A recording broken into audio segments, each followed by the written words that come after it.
Good people, what is going on? Another episode of the Uncle Podcast. I'm your host, Desmond. Thank you for tuning in. It's about 6, almost 7 o'clock p.m., so the Lions are getting ready to play in about an hour and a half. But I told you guys that I would do a video every single day this month. So wanted to make sure I get one in before caught the Lions game. It's been a very long day. My daughter had volleyball. We had to get up super early for that, and it's been a day. So I needed a little bit of a nap, getting old. So took care of that. But actually want to talk about the Lions' opponent today, which is the Minnesota Vikings. As everybody knows, they are playing for the 1 seed or the 5 seed today. The winner gets the 1 seed, loser gets the 5 seed, and goes on the road for the playoffs, where the 1 seed obviously gets the bye and home field advantage throughout the NFC playoffs.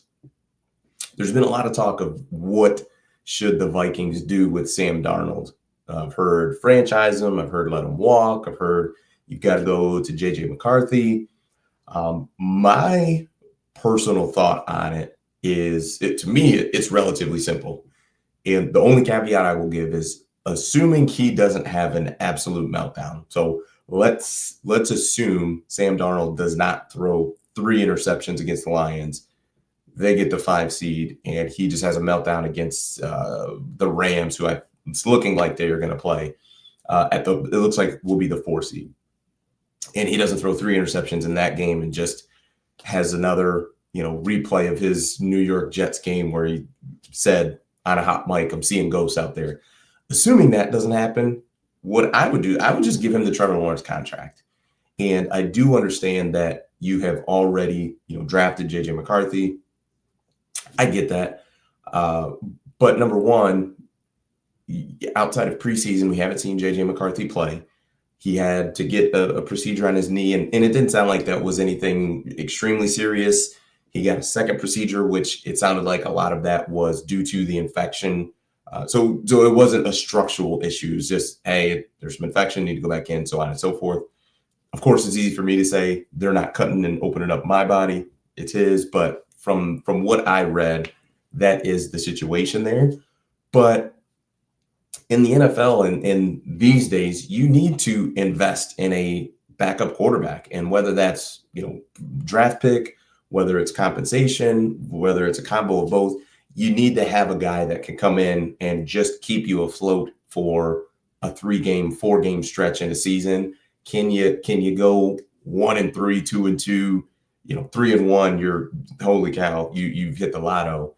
But you need to have a backup quarterback. So that is it just is what it is. You need to have that if you are planning to go far when it comes to the playoffs, winning the division, so on and so forth. So with JJ, there's no you spent a high pick there. I think he went 11, if I'm not mistaken, somewhere between 11 and 15.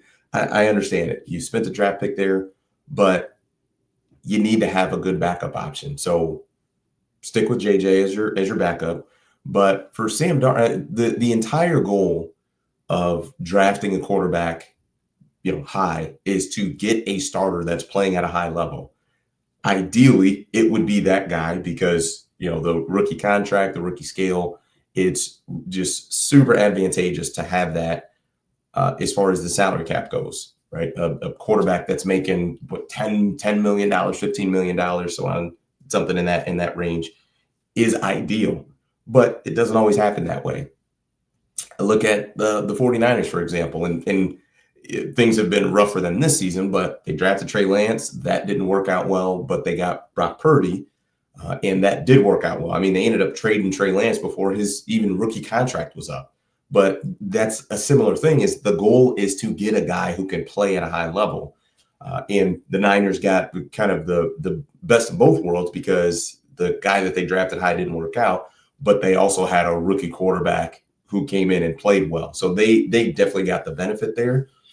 But for the Vikings, I couldn't imagine letting a guy who's playing as well as Sam Darnold just walk out the door because your head coach is your play caller. He's not going anywhere.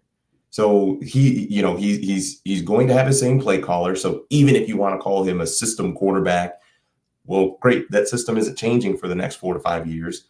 Uh, Justin Jefferson's not going anywhere. From what I can imagine, Jordan Addison isn't going anywhere. TJ Hawkinson, I believe, isn't going anywhere. Aaron Jones isn't going anywhere. Your O line is going to be better next year because your star left tackle has been hurt all year. So the structure and the situation around Sam Darnold is only going to, if anything, improve. Worst case, it's going to stay the same. And also, too, I took a look at their cap. I mean, Justin Jefferson's the only guy who's going to be making really big money in the next, 3 to 4 seasons.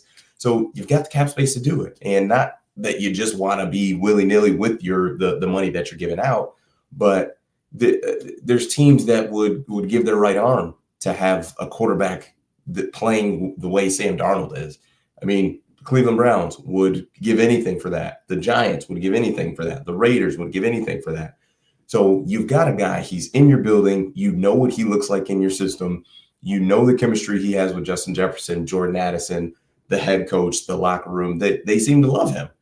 So that's what I would do. I wouldn't even entertain the whole franchise tag list, maybe try to trade him to, play that game. It just a bird in the hand is better than two in the bush. And that would be my philosophy on it. I think the Vikings actually are ran well as a franchise.